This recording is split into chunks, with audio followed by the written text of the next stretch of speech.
Well, thank you, Karen. Thank you so much for inviting me, and thank you everybody for showing up tonight. Um, Thank you so much for this opportunity to share a little bit about what God has done for me. It's interesting, right? Like we get so focused on step one that sometimes we forget about the importance of step 12. And the truth is, as it says in our big book, seventh chapter, first paragraph, first line, first sentence.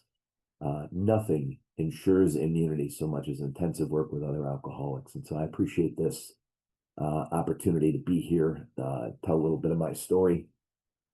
If I understand it correctly, get about 40 minutes to lay that down. If I get a little long or heady, just mute me. I'll keep going within another hour and a half, and eventually I'll realize you're not listening. I'll shut up. Kidding, of course. And we'll try to keep it tight. But I do appreciate the opportunity to be here. What a gift. So when I came into Alcoholics Anonymous, and I say this for the new people, um, I was absolutely convinced I had a drinking problem. As I see it today, nothing could be further from the truth. Absolutely did not have a drinking problem. If you'd have looked at my life and sort of watched it from afar, you pull back a little bit and you just sort of watch me, you'd be like, that kid has a drinking problem, you know? But if you could sort of cut me open and pull it back and see what was going on in my head and see what was going on in my heart, you might see it different, right? Um, because I'll be honest with you, I do not have a drinking problem. I'm 58 years old. I've been a member of Alcoholics Anonymous, sober member of Alcoholics Anonymous, since August 27th of 1991. When I came to you, I was 24 years old. I was a mess. And I was a mess because I kept misdiagnosing the problem. I truly believed I had a drinking problem. The truth is, I had something significantly more sinister, something much more vile. I had alcoholism. And alcoholism is not a drinking problem. It certainly gives a lot of the appearances, it's the same criminal record sometimes, same dampening of the denim jeans in the front sometimes. Sometimes we get pulled over by police. Sometimes we get caught behind the wheel of a car. There's a lot of things that look like a drinking problem, but alcoholism is a threefold malady. And at the beginning of our book, if you're new to Alcoholics Anonymous, let me just welcome you to AA. We're so glad you're here. If you have alcoholism, this program it has the potential to change your whole life. You just have to do it, but it is available to everyone. It's available to absolutely everyone. And again, I had misdiagnosed some of that too. I really thought what you guys did is you went to meetings all the time, right? And somehow by sitting in a meeting, you recovered from alcoholism. And of course, that's not necessarily true either. I've known a lot of people that have sat in a lot of meetings over a lot of years, and recovery from alcoholism is, sadly to say, not even taking place inside of them. But there are opportunities. There are opportunities to get better. We're going to talk a little bit about that tonight. Before I even can begin this, I have to come to the decision, to come to the understanding of what alcoholism is, and then I have to decide if I'm an alcoholic, if I have it. And when I came in, I diagnosed alcoholism as a chronic drunkenness. And of course that's not at all what alcoholism is, but that's what I thought, right? So I'm using my own definition and I'm running around AA and I'm trying to figure out recovery. And because if chronic drunkenness is alcoholism, well then everybody knows what recovery is. It would be sobriety. It would be life without booze. But of course that's not necessarily a symptom of recovery, right? Now without the sobriety, I can't get the recovery. I gotta have the sobriety. I gotta do whatever I gotta do to not take the first drink. And that first drink is important. Alcoholics Anonymous doesn't offer a solution to drunkenness. Alcoholics Anonymous offers me a solution to the first drink. You see, because what's strange about this malady, alcoholism, Dr. Silkworth writes about it. Bill Wilson, our founder, writes about it in his story. There are countless stories in the back of the book where a lot of our fellowship describe the way this allergy, the way this mind that lies to them, the way this broken soul would manifest itself in their life. And it's a little bit different for all of us, you know. But the main thing is that we are intensely selfish people. We're intensely selfish. We're about as open-minded as a door slammed shut and glued down with Gorilla Glue. Like we're nothing new is getting in, right? It is my definitions. It is how I see it. And if you don't like it, well, I guess you have the right to your opinion, but you're wrong. I mean, that's just kind of how I walked into AA, right? And of course, after reading the doctor's opinion and hearing that I needed this thing called a sponsor, I asked this guy, Joe, if he would be gracious enough to sponsor me. And he gave me this answer. You ready? He says, I don't know. I, I don't know. I didn't think that was even a possible answer, right? I just thought it was yes or no. That was it. But no, it was maybe. That was kind of what he said to me. And so we're sitting in this coffee shop, and he is telling me about his drinking. Now, I have to be honest with you. I had a lot of conversations with many people, parents, teachers, authorities, law enforcement agencies, all kinds of people. And I talked about my drinking. When I sat down with Joe, we didn't discuss me at all. Joe only told me about him. And he would say things like, you know, Mike, my drinking, you know, Mike, when I drank, you know, Mike, when I drank. This is the first time in my life that Mike and drinking weren't discussed. He was he didn't he it was like he didn't care if I admitted I was or not. Now the other people in my life, they wanted me to admit that I had a problem. Joe was not worried about that. Joe was more convinced that he took time to explain to me what he had. And if I had what he had, he was more than willing to give me as much time as possible to try to help me with it. But if I didn't have what he had, he was more than happy just to accept that answer and move on. You know, what I didn't realize is what he was doing is he wasn't there because he was trying to get me to work a program. He wasn't trying to get me to work a step at all. He wasn't trying to get me to join AA. What I didn't know then that I absolutely 100% know is true today, and I'm grateful that I know it today, is that what Joe was given for his alcoholism was a 12-step program. And if he was going to recover, he had to work all 12. So I was there. I was there to be the recipient of Joe's 12-step call. Whether I worked step one or not wasn't the point. Joe had an opportunity to work his program. And what that did is took the pressure off. All I had to do was listen to what this man said. And what he said was that he had three problems.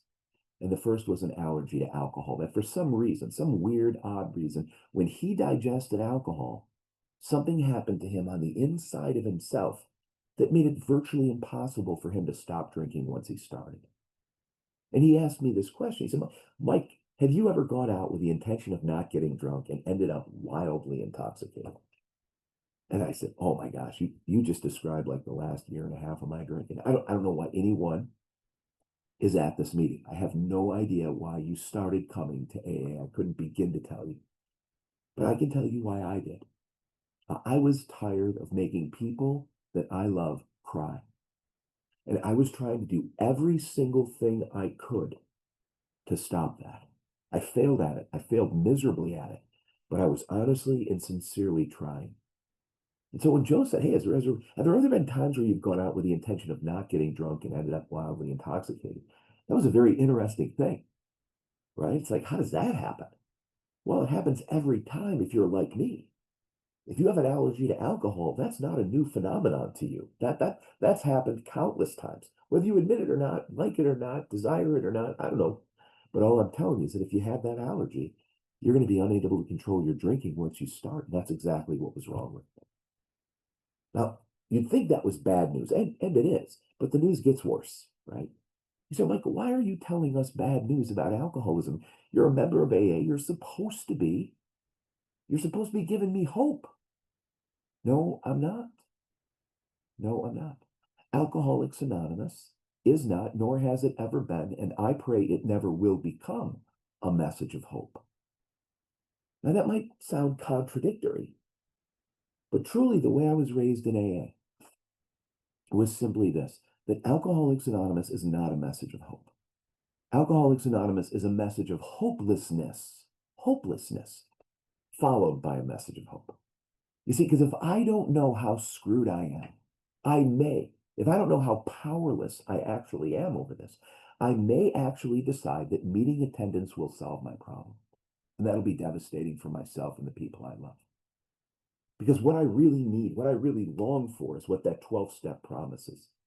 And that 12-step promises, it basically says this: if I work the first 11 steps,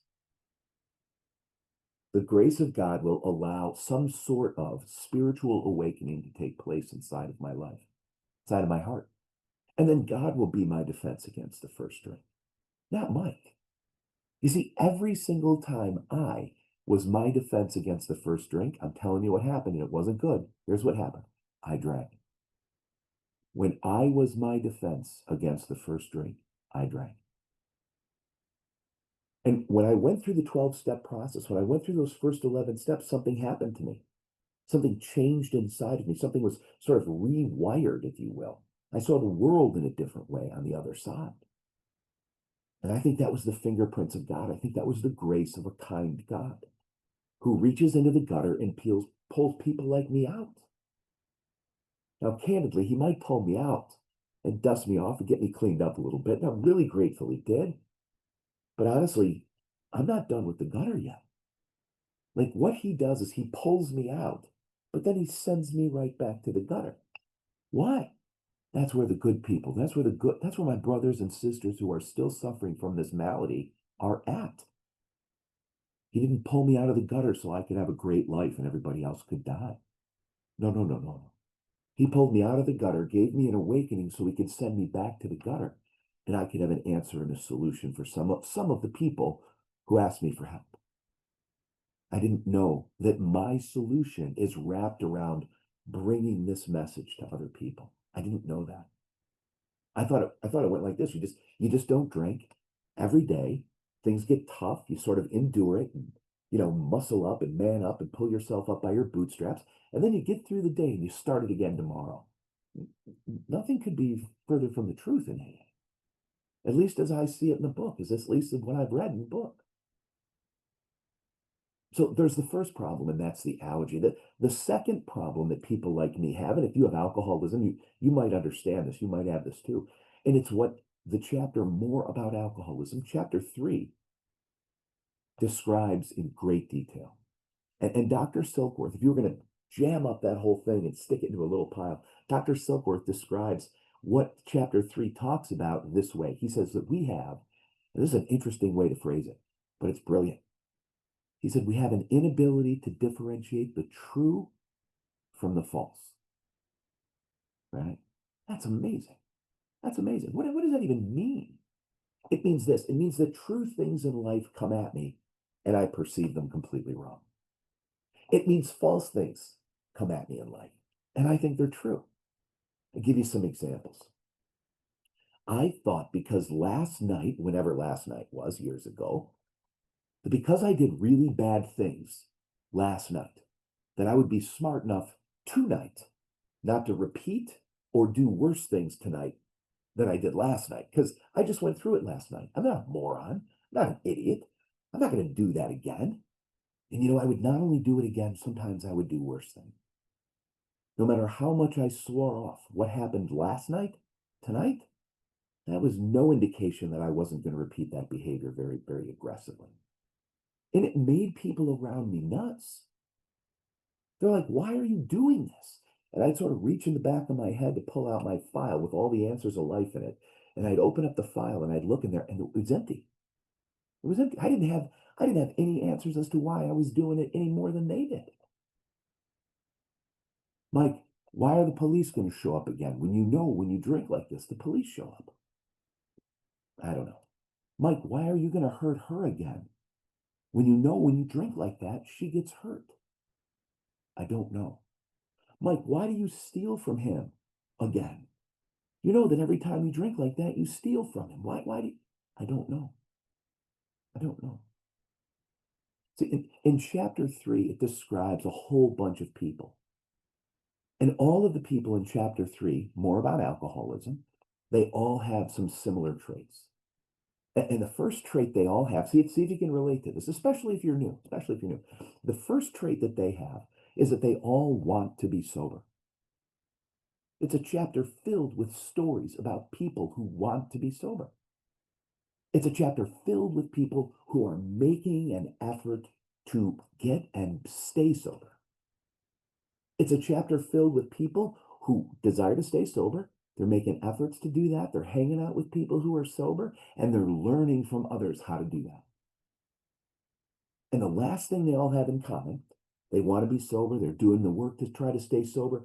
They're absolutely hanging out with people who are sober and can teach them how to stay sober. And here's the other thing they all have in common. They all drank. And that's weird. Why would people who want to be sober, hanging out with sober people, desire to do the work to be sober and end up drunk? It's a good question. It really speaks to the nature of the malady.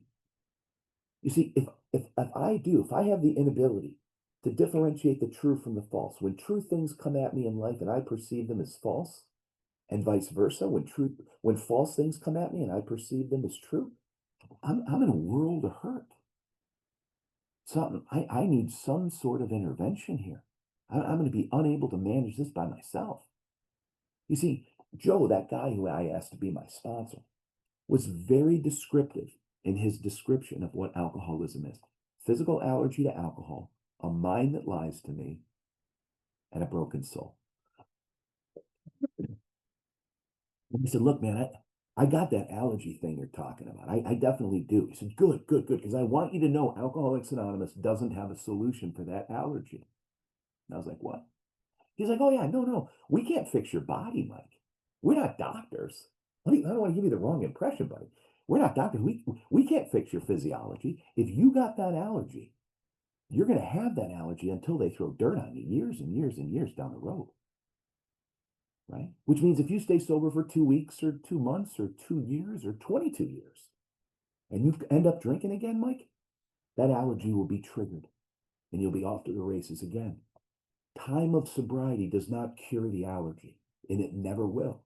We're not doctors. We can't fix your body. The other thing I want to be very clear on, Mike, is that we're not counselors, therapists, psychiatrists, psychologists. We can't fix your thinking either. I go, wait, what? What? Oh, yeah. Oh, no. Look, if we can fix your thinking, Mike, we'd start with ourselves. We'd fix our own thinking. I just want you to gander at some of the geniuses on the call tonight, right? They don't look like people who have fixed their thinking, okay? God bless them all. I'm glad they're here. But the truth is, they're just like me.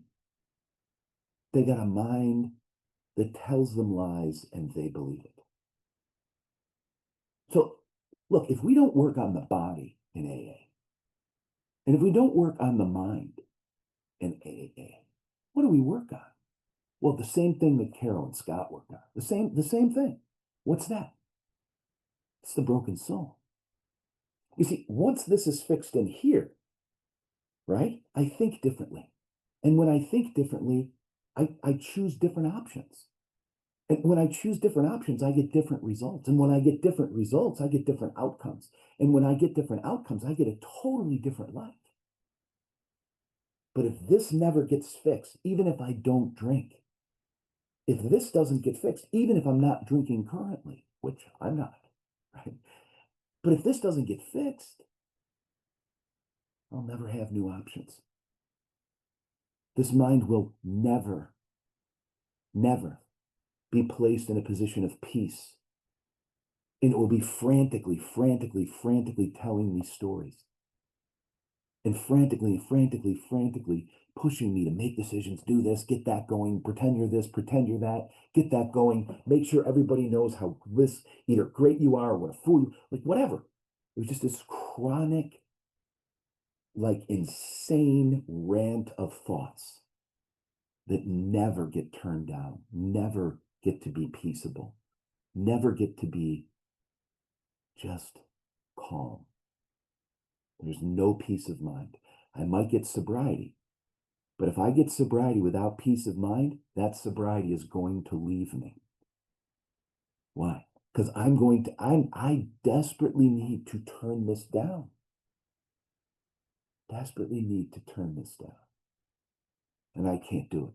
My arms aren't long enough to reach the volume, right? I need God to reach in and turn down the volume. And how does he do that? Well, he does it with his presence. See, when I'm hanging out with God, it's quiet. It's quiet. When I'm not hanging out with God, it's really loud. It's really loud. What do they think of me? What are they saying about me? I'm not here. What are they saying behind my back?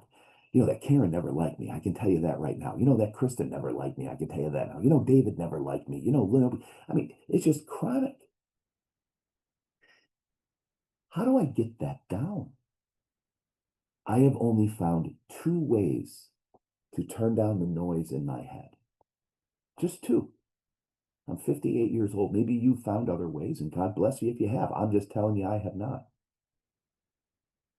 The first way to turn my head down is take a drink of alcohol. You see, alcohol was my solution. It was not my problem. My problem was the allergy. Once I took the solution, I couldn't turn it off. Okay? The second thing that I found that turns my head down is steps 2 through 12. And if I'm going to be an active member of Alcoholics Anonymous in recovery, step 2 through 12 have to be alive. They have to be currently being worked. The tenets and the principles therein have to be alive and practiced. Now, I'm not certainly claiming that I do it perfectly, because I'm just telling you the truth. I don't. I'm not remotely close to perfect in this stuff, right? But what I am is consistent. I've learned to do the work in spite of how I feel about it, right? So what is the work, right? What is the work? That's a pretty good question. So look, step 1, if I understand it correctly, right, is this allergy to alcohol, this mind that lies to me, this broken soul, and the net result of that is an unmanageable life. Now, for years, I said to myself in AA, Mike, what you have is an unmanageable life. I said it that way because that's what our book says. But what I was using as a definition was totally different. What I was using as a definition was not unmanageable. It was mismanaged. You see, and the truth is that having a mismanaged life versus having an unmanageable life is not remotely the same thing. You see, mismanaged means I have the power, the knowledge, the wisdom, and the ability to do it right, to live my life perfectly, to do it well. And just along the way, I made some mistakes. I mismanaged my life. You see, that's not the word that AA uses. It's not the word that Dr. Bob and Bill use. The word that Dr. Bob and Bill use is unmanageable. Unmanageable. And that means no power to manage it, right? No ability to manage it. And it sounds like a small thing, but it's really not. It's enormous. You see, because if I don't have the power to manage my life, what am I going to do? Where am I going to go for help? It certainly couldn't be that a group of people who openly admit they don't have power either, sitting around in a circle talking about the truth of them not having power, could somehow fill us with power.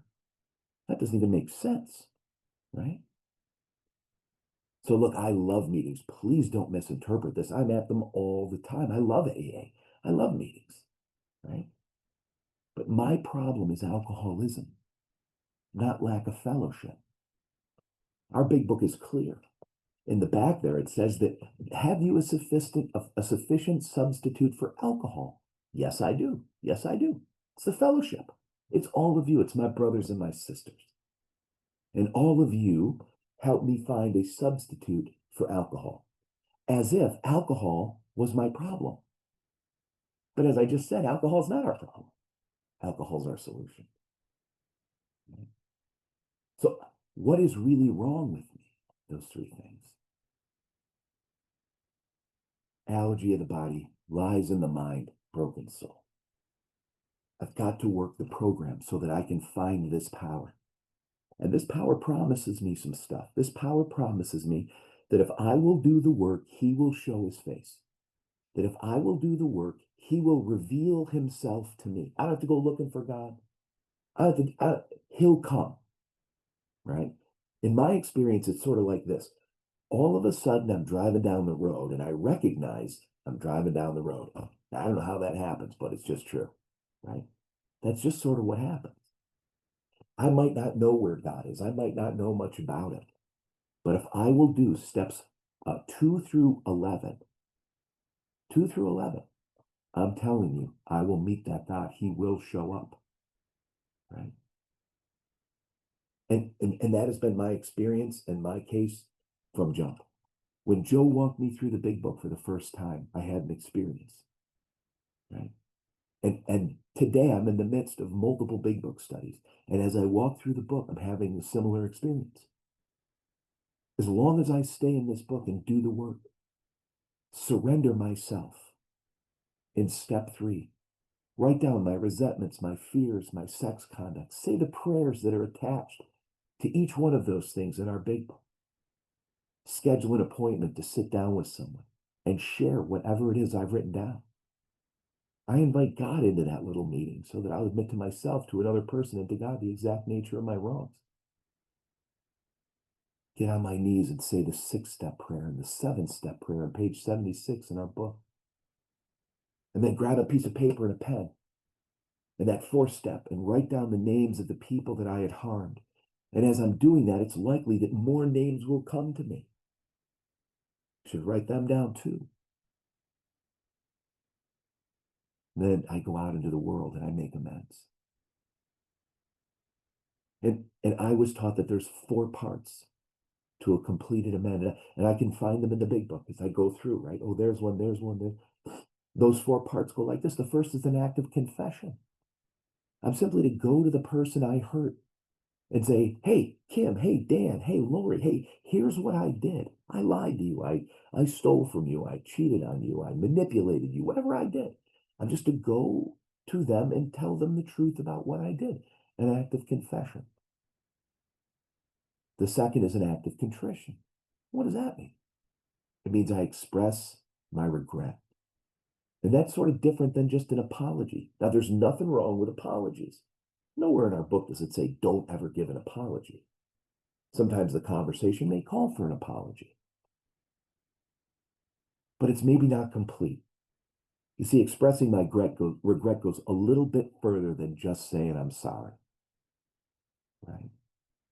What does it do? It would say this, hey, Jeff, look, man, I'm sorry about stealing that $20. I got to be honest with you. I regret doing that to you. You and I were friends, and I damaged our friendship. Man, I didn't want to do that. I did, but I didn't really want to. That wasn't really my plan. And man, if I had to do it all over again, I wouldn't. I wouldn't do that to you, man. I'm sorry. See, that's different than, hey, Jeff, sorry, buddy. Have a great day. That's one is cavalier and sort of calloused, and the other is like legitimately moved by it. I want Jeff to know that I regret hurting him, that he didn't deserve that.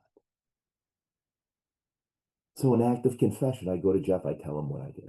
A contrition, I express my regret. The third thing, $20 I stole from Jeff, like I got to make some restitution for it.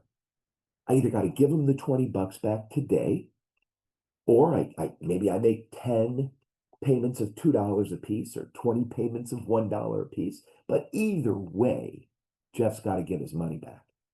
Period. End of discussion. It ain't even unless it's even, no matter what I've done. And then the fourth thing,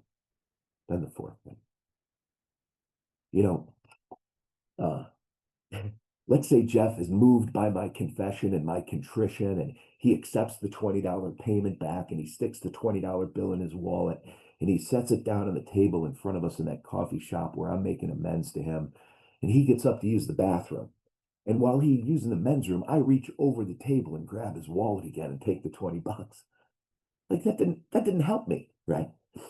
4 parts. An act of confession. Here's what I did, Jeff. An act of contrition. I really regret it, my brother, and I'm sorry. An act of restitution. I've got to pay him back.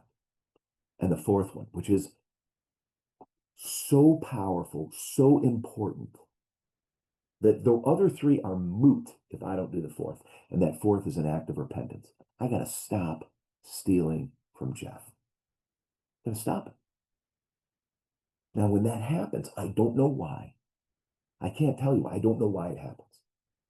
It's some sort of principle of the universe that if I will do this, if I will inventory myself, share what I find with another in 5, say some prayers in 6 and 7 about being a willing participant in my recovery, in my changing.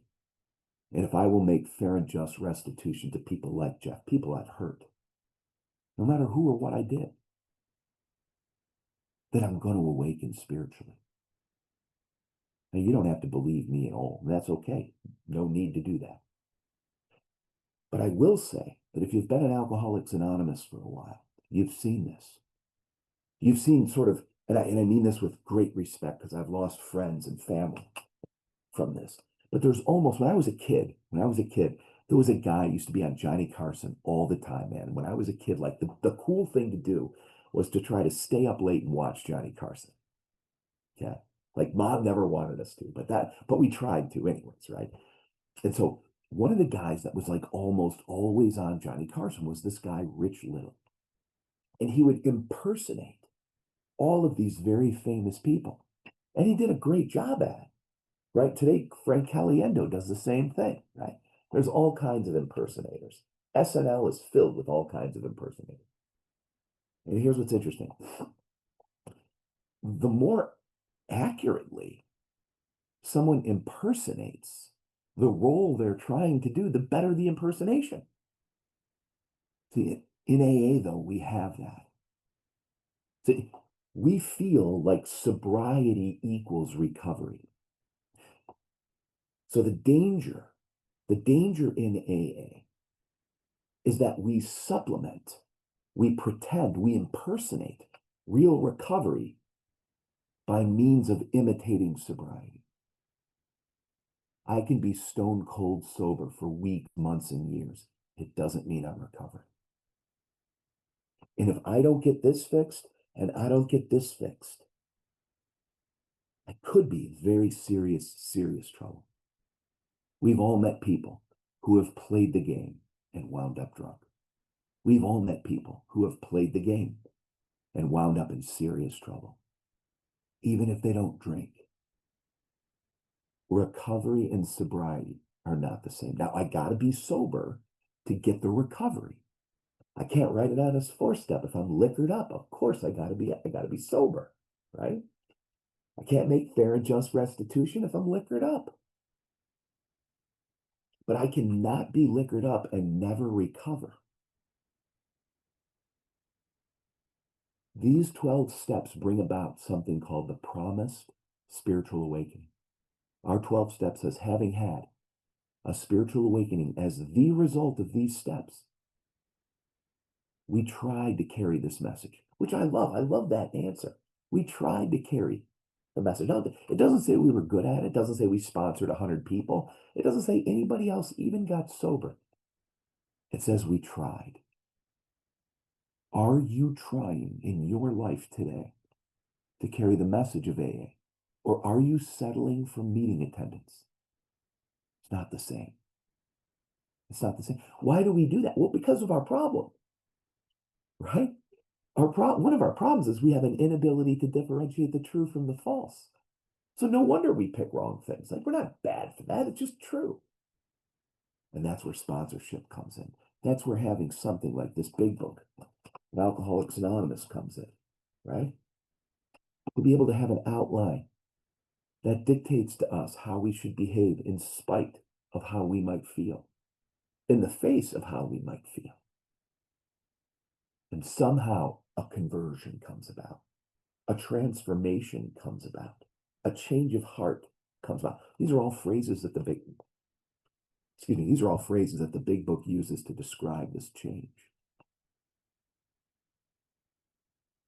When I came into AA, I was convinced that if I didn't drink, I would be fine.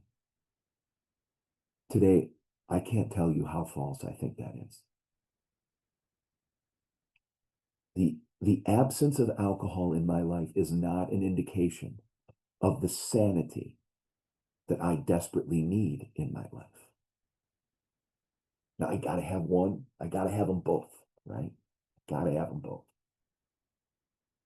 If you're there tonight, if you're out there, and for some reason your heart, the inside of you is longing for something more. If you have done the I don't drink game for a long period of time or a short period of time, and you have no peace of mind, that bad boy gets so loud when you put your head on the pillow, or you walk around all day long pretending to be something you're not, imitating, pretending, impersonating someone with peace of mind. There is no need to pretend. We have a solution in Alcoholics Anonymous that works 100% of the time if I will only do it. My good friends, if I can in any way help you do it, it would be a great honor. And there's enough good people on the call. You don't need my help per se. I'm just saying, if for whatever reason you do, I'd be happy to help.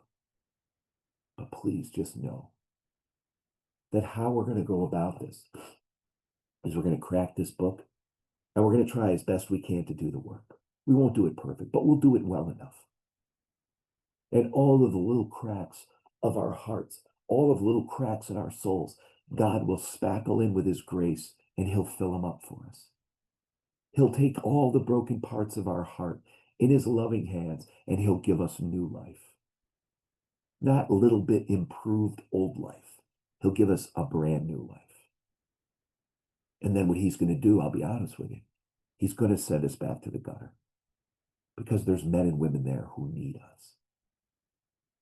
I'm glad you're sober. That's wonderful. But there isn't one thing in AA that uses singular pronouns. Everything uses plural pronouns. When God pulls me out of the gutter, he sends me back to help others, right?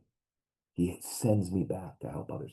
And I suspect that if you have the same program I do, he's desiring to send you back there too. One of the greatest gifts I've ever gotten in my entire life, one of the things that gives me purpose and meaning in my life, is helping new members of Alcoholics Anonymous walk through the process that our big book lays out. And I watch them become fathers, and I watch them become dads, and I watch them become husbands, and I watch them become bill payers, and I watch them become free, not just sober, but I get to watch them become free. The liberation of God's grace in a human heart is the most magical, beautiful thing I've ever seen. And it's way more important than my sobriety. It's enormously important that I get sober. For sure, 100%. I don't take anything away from that. It's just in Alcoholics Anonymous, and I'll close with this. In Alcoholics Anonymous, sobriety is the starting line of recovery. It is not the finish line. It is the starting line. When that gun goes off in the Olympics, that big bang, that's sobriety. But when he or she runs across that finish line and wins the gold, that's the grace of God that makes that happen. In AA, sobriety is the starting line. Don't settle for it to be the finish line. God bless you all. Thank you so much for just being here and inviting me in to share a little bit. God bless you guys. We love you. Thank you.